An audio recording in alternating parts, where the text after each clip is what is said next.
Hey yo, what is up guys? Your boy is back with yet another video, and today we are talking about Survivor Series 2014. Survivor Series 2014.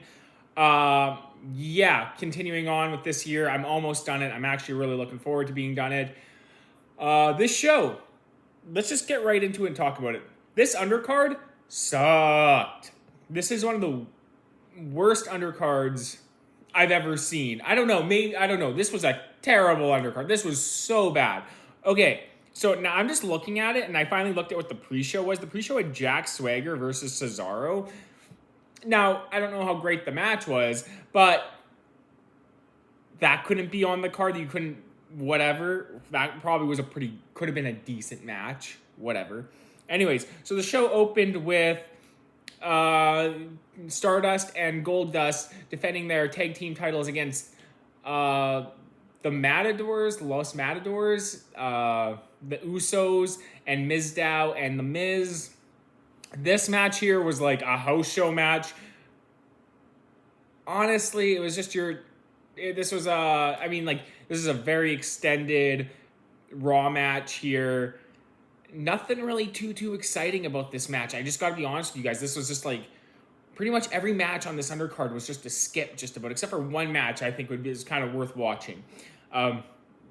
Mizdow, he picks up the victory in this match. It was just like there was so nothing going on throughout it that I'm like, I have nothing to talk about. There's nothing to talk about other than the fact that everyone's very, very colorful in this match. Like everyone has colorful tights on. Yeah, I guess that's cool. All right, well, moving on to, let's just call it what it is, a pretty awful Survivor Series tag team match here of Team Natalya versus Team Paige. Now, Team Natalya consisted of Alicia Fox, Emma, and Naomi. And Team Paige consisted of Paige, Cameron, Layla, and Summer Rae.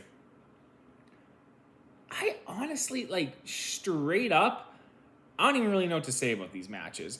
Other than the match just really wasn't good. So Team Natalya won the match 4-0. They just kind of swept Team Paige. It was everyone got eliminated except for Paige. Then Paige is standing on the outside of the ring, all surprised. Her team's all beaten down. They were awful.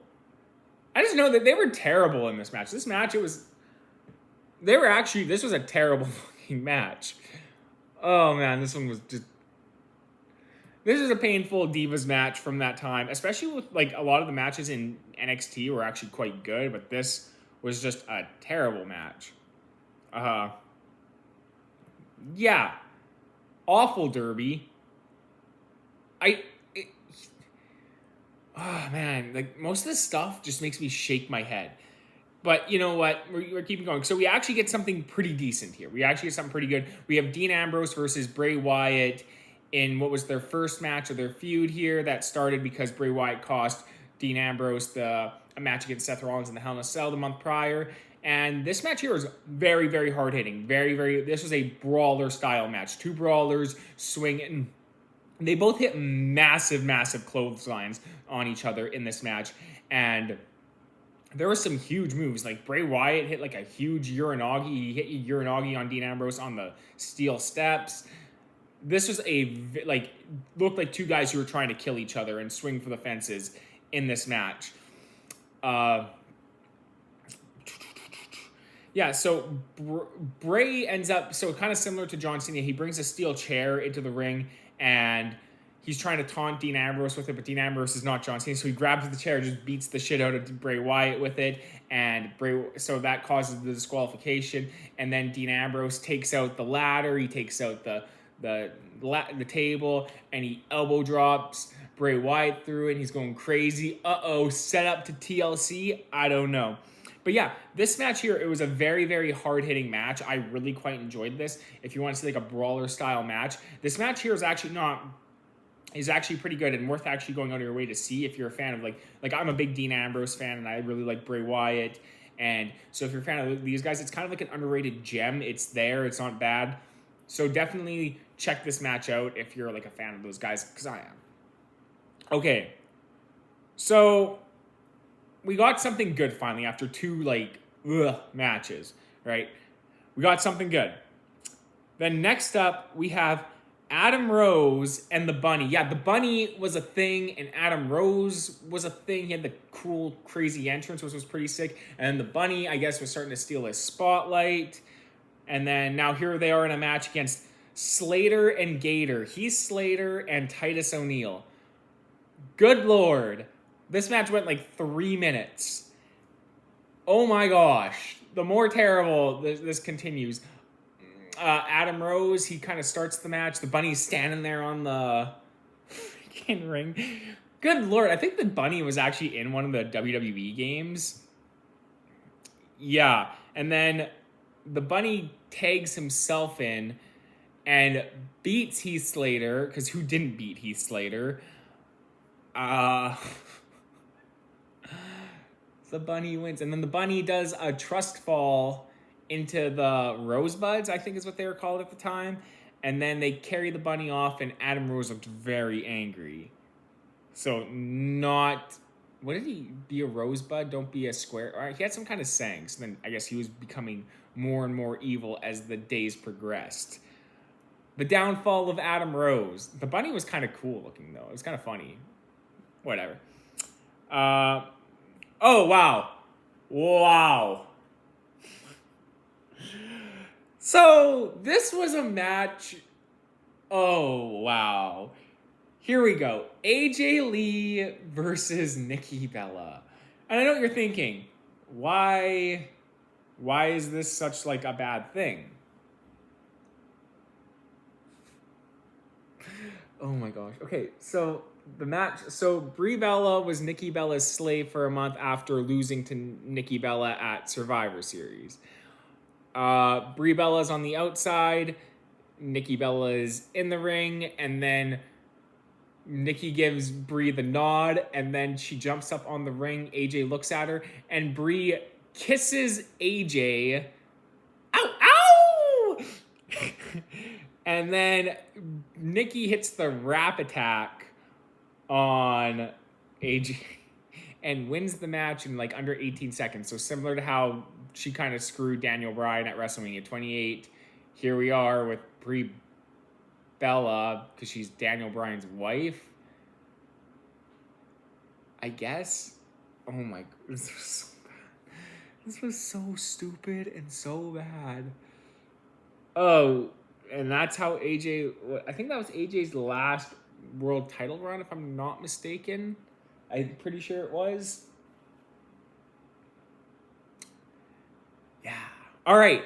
Okay, enough. So you see, like, this undercard was so bad. I was watching, I was like, oh, maybe this will be good. This will be good. This 2014 year review cannot end soon enough. Okay, so let's talk about something good. Finally, let's talk about the match itself. Team John Cena versus Team Authority. So the Authority obviously causing all the chaos. They're calling all the shots on Raw and SmackDown, driving a lot of these people insane. So the way to describe this match, it's kind of like watching all the like people in it. They're all at like the lowest point of their careers. Except for like John Cena. Like a lot of the people you like in the match, like you have Corporate Kane, the least cool version of Kane. You have the Big Show at his most big showness at this point in time. You have Ryback. Ryback did nothing, and then he comes out and joins Team Cena. He was like, because everyone got injured. I assume Roman Reigns was probably supposed to be a part of this match. Randy Orton was probably supposed to be somewhere in here, but he was injured. Who else got hurt around this time? Oh, there's someone else I'm like missing.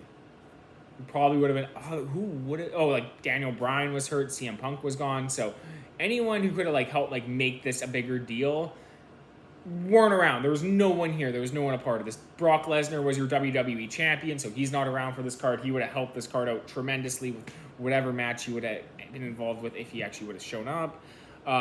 Yeah, anyways, so everyone's here. Oh, yeah, the Wyatts were in this match, but they were on opposite ends, and they weren't part of the Wyatt family anymore, so it was all really weird that the Wyatt family's broken up, so that's like another thing. Dolph Ziggler had gotten killed all the time. He lost every match.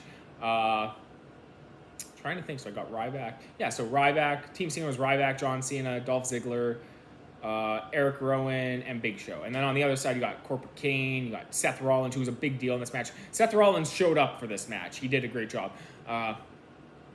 yeah. Oh, Rusev was in this. And then, so the match starts off. Triple H is getting Mark Henry all hyped up. Mark Henry goes across the ring. Big Show knocks him out with one shot. Boom. 1, 2, 3. Everyone's freaking out. Oh my gosh, Mark Henry got eliminated. What will he ever do? The match then starts. Seth Rollins gets in. He starts trying to get the team going. And yeah, they have quite a long. There's a long stretch between the next elimination here. So the match, it was actually really decent. It was actually really good. This is actually one of the best Survivor Series matches. So yeah, there's a lot of back and forth here between both sides with the tag ins and outs. Like John Cena comes into the ring. He's mixing up with Kane. Kane's in there with Ryback. Eric Rowen gets in the ring and he wants to throw down with Luke Harper. Luke Harper gets tagged out by Seth Rollins. And then this is shades of Shield versus the Wyatts with Eric Rowen and Seth Rollins kind of going back and forth. That really reminded me of that. So yeah, then everybody, they get in the ring. Who was going for a pinfall? Someone, I think Dolph Ziggler was tagged in here. He's going for a pinfall over, who the fuck? I think it was Rusev. Rusev was in this. And then Seth Rollins gets in, he comes and breaks it up. So then everybody gets in the ring and they start scrapping it out. Seth Rollins ends up hitting a curb stomp on Ryback. And then Kane, Ryback was in here, and then Seth Rollins hits a curb stomp on Ryback. And then Ryback's out of the match, and Stephanie McMahon's over bye, Ryback. And then, that was really, I'm never doing that again.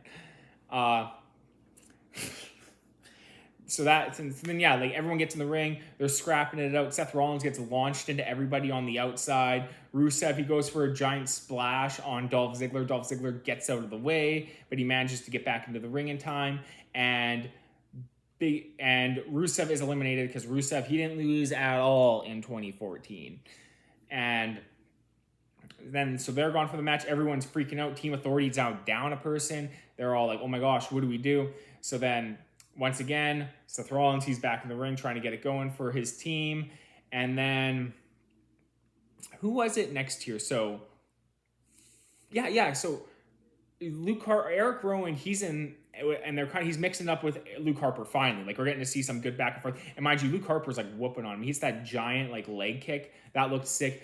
Throws Eric Rowen into the corner. He's coming up with something big. And then Seth Rollins comes in, hits Eric Rowen, and then Luke Harper comes in with a lariat clothesline and gets the pinfall on Eric Rowen, which eliminates Eric Rowen, which causes it to go back to 3-3. And then so Cena, he was down because he got hit by a curb stomp. No, Cena comes in the ring. He has back and forth with Kane. And then so Cena, he's styling on hitting the 5-knuckle shuffle on Kane. He's about to go for the AA. Then Seth, he hits the AA. Seth Rollins comes in and he hits the curb stomp on John Cena. And then John Cena's laid out. And so Big Show, he comes up during all this. And he gets in the ring. He's realizing everybody's down. John Cena's down. And he looks over at John Cena, who's out. And then he freaking knocks out John Cena. So Big Show, at his most Big Show-esque, eliminates his own teammate. And now we don't have John Cena involved in the match anymore. And the Big Show leaves, so now we got a count out. So now it's just down to Dolph Ziggler and versus in a 3-on-1 situation. No way he can overcome that, man. There's three strong, tough guys on that side of the ring, and there's only one Dolph Ziggler. And so Dolph Ziggler, he's laid out. Kane's kicking his ass on the outside, throwing him into the barricade, gets him back in the ring, and he's just beating down on Dolph Ziggler. Then Seth Rollins gets in, and he's grabbing Dolph Ziggler's arm, come on, tag your partners. And man, Team Authority, they're almost out of power. So they're not almost. Now they're completely in control of power because now Team Cena is all going to get fired, except for John Cena. I think it was just the Cena teammates who were going to get fired, not John Cena himself. So, yeah. And then, what is it? Seth Rollins gets tagged out, and then Kane comes back in, and then Dolph Ziggler hits a roll. He hits a famouser, then he hits a zigzag on Kane out of the blue, and Kane gets eliminated. So then everyone's freaking out. Luke Harper gets in there. He's beating down on Dolph Ziggler. Ziggler, kind of same thing. Hits a famouser. Close, doesn't get the pinfall, but then he comes in. Luke Harper's going for something, hits a roll up on Luke Harper, eliminates Luke Harper. So now we're down to 1v1. Now, Dolph Ziggler and Seth Rollins, they're just going back and forth in the ring. Dolph Ziggler's still trying to fight from under, going for roll-ups. He knocks Seth Rollins down off the turnbuckle, and then Seth Rollins, he goes for like maybe Seth Rollins goes for like a flying curb stomp on Dolph Ziggler. Dolph Ziggler gets out of the way, hits a famouser, close 2 count. Triple H is just spazzing on the outside, and then finally Dolph Ziggler hits zigzag. Triple H pulls the ref out of the ring. Then he starts beating down on Dolph Ziggler. J&J gets in the ring, and then Dolph Ziggler whoops their ass. Hits another zigzag on Seth Rollins. Seth Rollins laid out. Another ref gets in the ring. Triple H comes in with the save just in time, takes out the referee before he can hit the 3. And then so everybody's laid out in the ring. Triple H hits a pedigree on Dolph Ziggler. So now he's laid out. Seth Rollins is laid out. Man, if only there was someone who could save the day. Boom. Sting debuts. Yes, this is the debut of Sting. Sting comes down to the ring, takes out his bat, hits a what is it? He hits Triple H with it, hits a scorpion death drop on Triple H. Triple H is laid out. Sting walks over, grabs Dolph Ziggler, lays him on top of Seth Rollins. 1, 2, 3. Dolph Ziggler wins it for Team Cena.